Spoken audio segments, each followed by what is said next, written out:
to the top of the and Magnussen has made a place.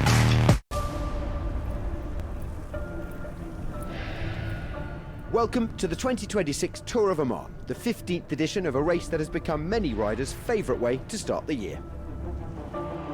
It should be a stage that suits me. I mean, I'm here for the sprints.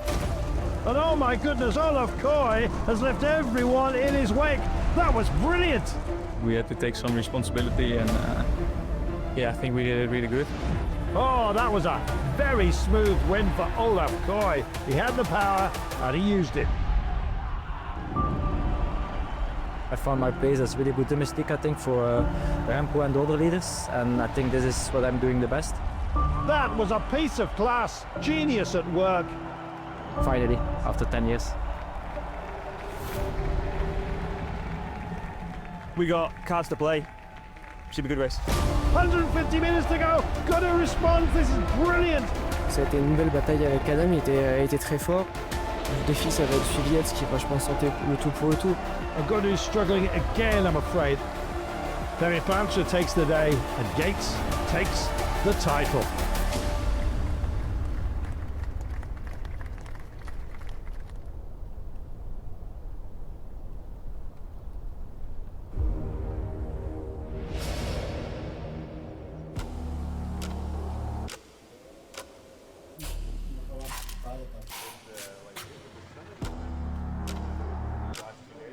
It's a nice way to start the year. Nice race for a climber with a few uphill finishes.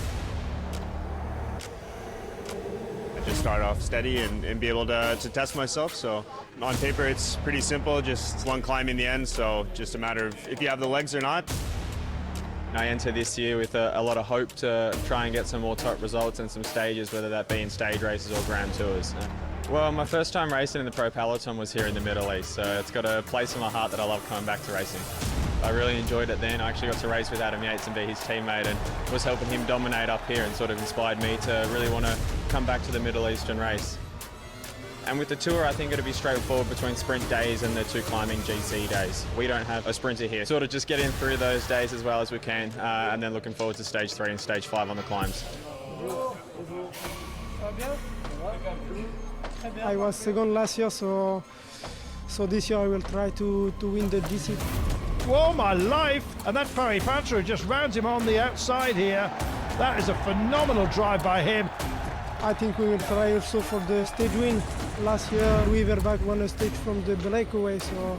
He's going to take it, he's going to get this victory. Oh, Louis Verback! Every day we have something to try to win the stage. For sure there is also some good other riders, but at the end it's a leg we speak for us. Well, this is what we've got to look forward to over the next 5 days. Stage 1, a fast 171 kilometres with a coastal finish. Then on Sunday, it's Rustak Fort, 191 kilometres with an uphill finish in the Yeti Hills. Then the first big test for the GC contenders, before the sprinters get another go on Tuesday. And we finish on Wednesday with the Green Mountain Showdown, a mountain stage in anyone's book. As Luke Plapp said, 2 mountain days and 3 flat, a stage race full house. And we start with one for the fast men.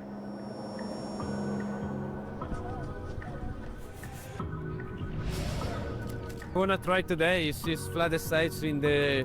I hope it's arrive in the sprint, and then we try to do the best. I'm in good shape. I'm happy with the stage, with my performance, and then we see what happens. It's predicted to be a sprint today, so we'll do our best to get the win. We know there's some wind at the finish. It's exposed to the wind, so we mustn't get tricked into thinking about a sprint finish. We need to do the most we can to be well placed in the last 50k. After that, we'll manage how we treat the end. It's the first really big sprint opportunity for me, and also in a new team of Alpecin Premier Tech. Yesterday you had a quiet day. The guys that are in front, Mauro Schmidt, Adam Yates, they are quite some good climbers. So I mean, it was so hard for me the parkour yesterday. So today it suits us and me and the team a lot better. I'm quite confident for today that it will that we have a really good train. On we go then with stage 1 of the 15th edition of the Tour of Oman. And we got underway in Muscat at the Ministry of Tourism in Al Kuwair. 10:35 a.m. local time, and 123 starters with 171 kilometres to race. Just after the neutral zone, the peloton passed the Said Tamoor bin Faisal Mosque as the first attacks began to fly. It's a breathtaking architectural landmark in Oman and one of the most significant modern mosques in the region. Just 3 kilometres into the stage, the peloton tackled the Jabal Road Busha Al Amarat climb. It's a 3.5 kilometre wall with a 9.2% average gradient. That early ascent served to immediately shed several non-climbers and helped solidify the selection of the day's breakaway. First of all, 2 of the Oman national team powered off the front. They were Mohammed Al-Wahibi and Said Al-Rabi.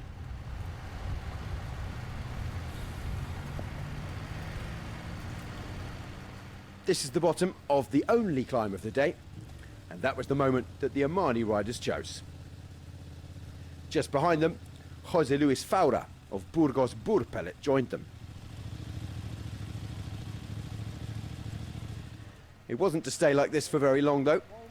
The pace was extremely high very early on, riders all fighting to join the move before that first major ascent really got underway. A very small gap for the 3, and they were soon 4. Patrick Gashurny of Team Visna Lisabike. And he was to prove a pivotal part of this first stage of the Tour of Oman. At the back of the peloton, meanwhile, Mauro Schmidt was really struggling to hold on. Not surprising, given his efforts yesterday. And Alex Diaz made an effort to go alone. Pretty soon, the Omani riders struggled to hold on to the breakaway, in the same way that Schmidt was struggling at the back of the main peloton.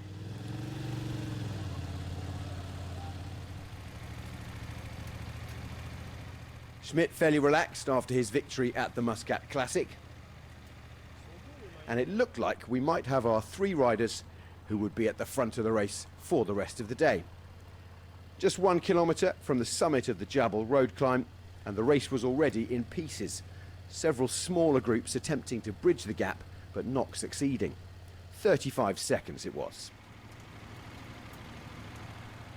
As they descended from the heights of Bausha, with approximately 162 kilometres to go, the definitive breakaway had finally formed. Gashurny took the points at the top of the climb, and he would go on to take many more points throughout the rest of the day. Those the only king of the mountain points on offer on stage 1. Lots more climbing though still to come. Gashurny is a young man with a lot of promise. As that definitive breakaway finally formed, they passed the iconic Mohammed Al Amin Mosque, constructed completely of marble and built between 2008 and 2014. It features inside an 11-metre tall chandelier finished in 24-carat gold plating and Swarovski crystals. Understated? All of this happened, by the way, within the first 10 kilometres. We still had 160 to go, and the race settled into something of a rhythm. The leading trio, after the intermediate sprint had been won by Patrick Gashurny, established a primary advantage over a peloton which at this stage was being led and controlled by United Arab Emirates. A 3-second time bonus for Gashurny. At this point, he was 3rd overall, and he was already the primary animator of the day's breakaway.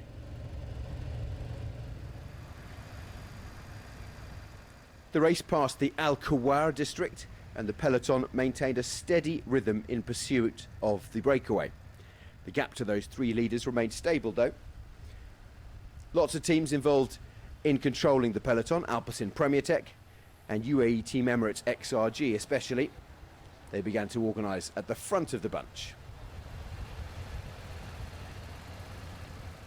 With the breakaway's lead at 4 minutes 12, the 19-year-old Gashurny was showing elite form, having previously dominated the Polish junior circuit. But time for a break for us as we explore more of this wonderful country. We're going to look at Wahiba Sands, a vast 12,500 square kilometre desert region in Oman, renowned for its towering 100-metre high golden orange sand dunes, where you can enjoy all kinds of activities, as you're about to see. In Bidiya, the desert offers a distinctive and memorable experience.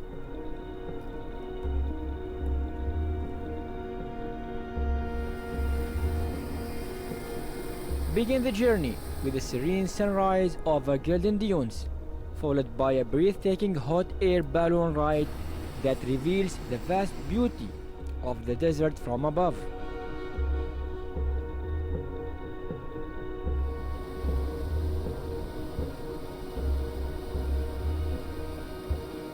As the day progresses, enjoy a range of desert activities, including dune biking, camel rides, and sand surfing,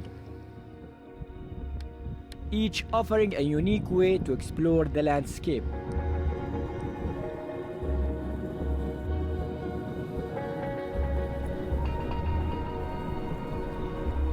As evening approaches, the desert takes on a new charm. Under a clear, star-filled sky, Bidiya invites visitors to unwind and appreciate the calm and timeless beauty of the desert.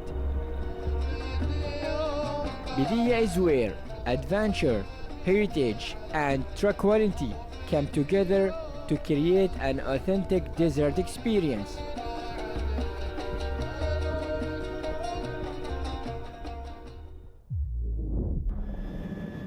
Jalhout, a dramatic mountain pass. And the contrast of the peloton's bright colours was something of a juxtaposition for the locals. Road 17 is what we're on now, right along the turquoise Gulf of Oman and coastal beauty to the left. Lots of fishermen came to see the race or watch from their dhows. 45 kilometres an hour was the average speed at this point, as Gazurski decided that his day might be up. The gap came down to 3 minutes 10, and there was some wind, as Alpecin Premier Tech riding for Gerben Thyssen, who came into 2026 targeting a top 5 world sprint ranking, he says, and they started to stretch the pack.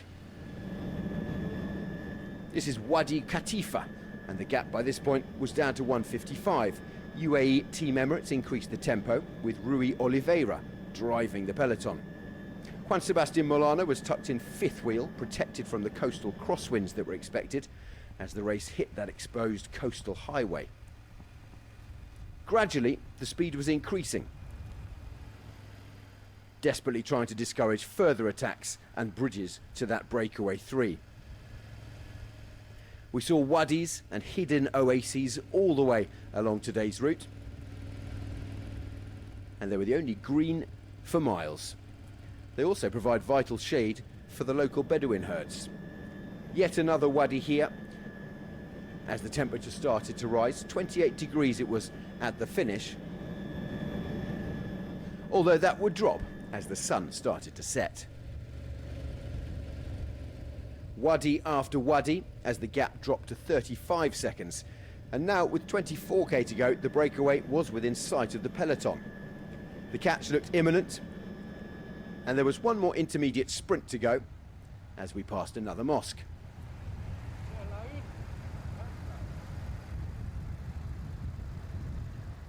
With Gashurni at the front of this trio, he was looking forward to getting more bonuses at the only other opportunity of the day, the second intermediate sprint.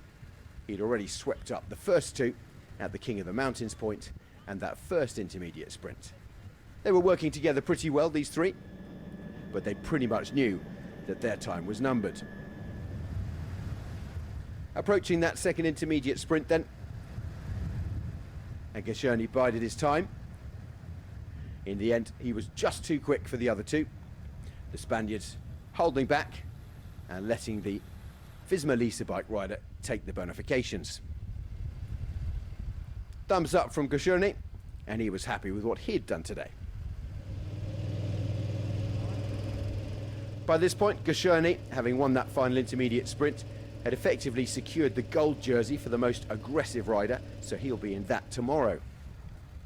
The race went across the Wadi Jab Bridge, overlooking the ancient irrigation channels of Falaj that have kept these desert oases alive for centuries. As the peloton approached, the three escapees shook hands. They became absorbed by the UAE-led pack. The average speed of the race at this point was 39.4 kilometers an hour. Not that quick, but it was about to get a lot faster. They carried on, the Spanish duo, but it was just a matter of time. The peloton had them in their sights, and they knew it.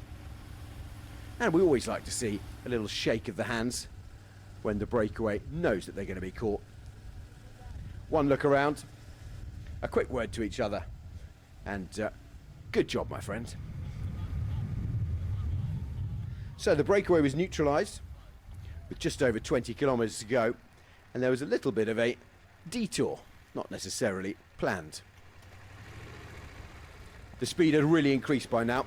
The average speed for the last 5k was a blistering 54 kilometres an hour. At this point, Lotto Intermarché moved to the left of the road, riding for 20-year-old Stefan de Soutenier, who was one of the favourites for today. The rising Belgian star won several under-23 classics in 2025. It wasn't just the speed that was increasing either, the tension too. Uno X Mobility moved up to the flank with Lotto, and everyone was fighting to get in the slipstream behind the UAE lead-out train. The sun had started to dip at this point, so that haze you get off the tarmac had stopped, and that improved the visibility for the riders, which was essential as they were fighting for wheel space.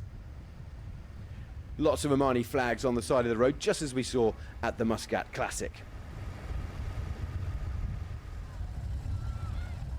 As the road turned, so did the direction of the wind. We now had a tailwind, and that spiked the speed up to 59 kilometers an hour. Uno X Mobility created that secondary line on the right-hand side for their sprinter Erlend Blikra. Now the road was turning inland, and the wind again changed to a cross tailwind. However, with the finish approaching, the speed got more and more intense, 56 kilometers an hour, and no splits reported. But for sure, at the back of the peloton, they were feeling the pressure. Not huge numbers of fans on the sides of the road in these difficult to reach places, but as we got towards our finish line, there certainly did. Luke Plapp had a problem.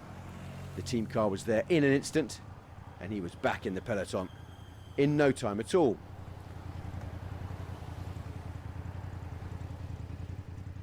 Plapp was crucial in helping Mauro Schmidt to win the Muscat Classic on Friday.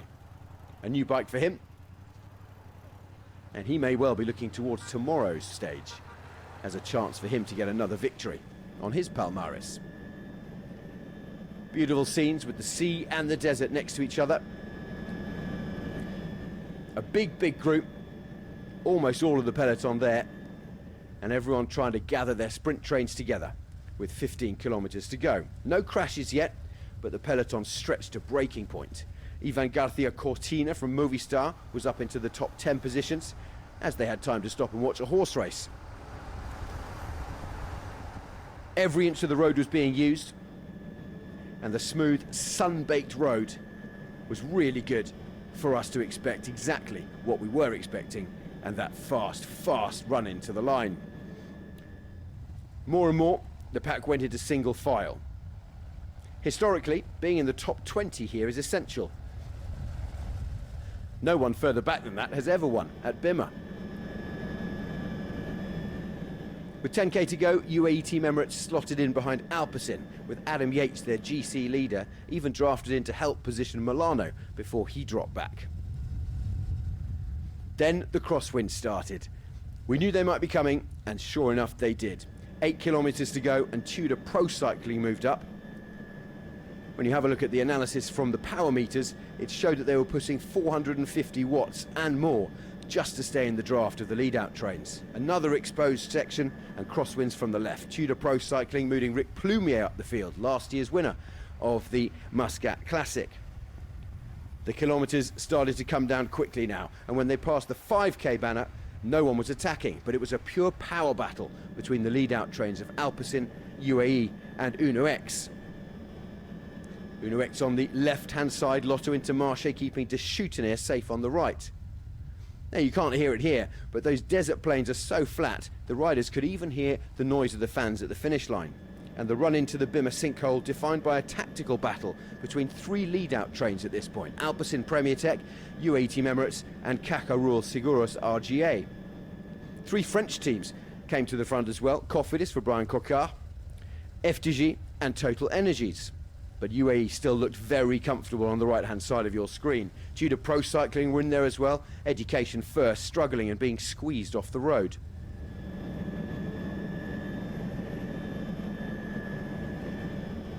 Alpecin started to establish a train that looked dominant for Gerben Thyssen. They utilised that strong tailwind now to maintain a speed at this point of 62 kilometres an hour. But UAE remained patient, sitting 3 wheels back. Fernando Gaviria from Caja Rural was shadowing Molano's wheel.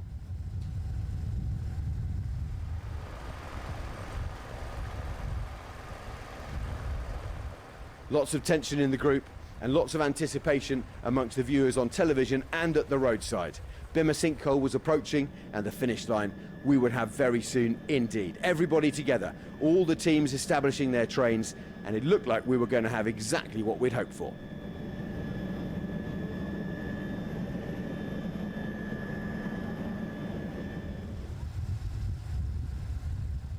Lotto Intermarché was still up there, still controlling. Alpecin, Premier Tech and FDG also in the mix. Cofidis and Brian Cocard, the French teams really showing themselves on television today. And Caja Rural for Fernando Gaviria. With the Flamme Rouge in sight, pretty much. It was a question of who was going to take a gamble. Caja Rural thought about it. Education First moved up to the front on the left, but UAE was still there, looking calm, looking collected and waiting for their moment. This is when the lead-out trains started to drop out. One by one, the peloton got smaller, and the winning bunch with 1,500 metres to go was getting decimated as the speed merchants moved to the front.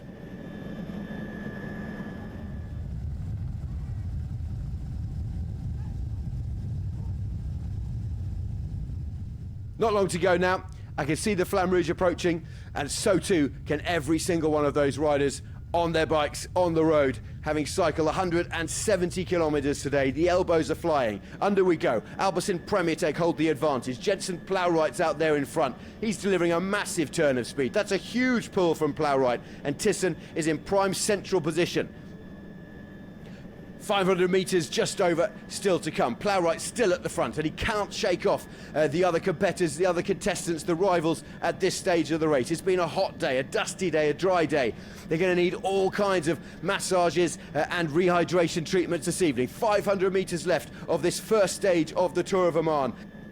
And still Plowright is out front. But now, who's that? That's Fernando Gaviria, I think, is coming down the left-hand side. Gaviria making a really, really early chance here. 300 to go. And Caja Rural looking for a surprise early sprint victory on the far left. He's going to stop being boxed in, but Molano reacted straight away. He's latched onto Gaviria's wheel, and Molano takes it, timing his effort absolutely perfectly, using the slipstream of Thyssen before swinging out to the right and taking the victory. In a display of pure explosive power, Molano surging past his countrymen in the final 50 metres and winning by half a bike length. Gerben Thyssen rounded out the podium. For me, it's really, really important because the last year we need stopping for my knee, one problem in my knee. So 5 months, no races, and 2 months with no bike. Win now, I'm very happy. Molano's peak speed was recorded at 68.4 kilometres an hour in the final 100 metres, and that explosive kick allowed him to overtake Gaviria by half a bike length at the line. The 31-year-old is out of contract next year. Gaviria and Thyssen in a thunderous sprint finish. Erlen Blikra and Amaury Capiot round out the top 5. Red jersey for Molano, He leads Gaviria by 4 seconds, with breakaway hero Patrick Gashurny sitting third at 6 seconds, having swept up all the intermediate bonuses today. Points jersey, of course, as well for Molano, as UAE continue to show tactical superiority and perfect execution. 7 victories for them, exactly the same as Red Bull Bora Hansgrohe so far this season. White jersey for our hero of the day, Patrick Gashurny. 19 years old, and what a future he has. He's also in the King of the Mountains jersey, as a result of going over the only climb of the race so far. Stage 1 may have been a masterclass in lead-out tactics, but the sprinter's reign is going to be short-lived. Tomorrow we've got 191 kilometres, including the steep Al Hamriya ascent in the final 15k.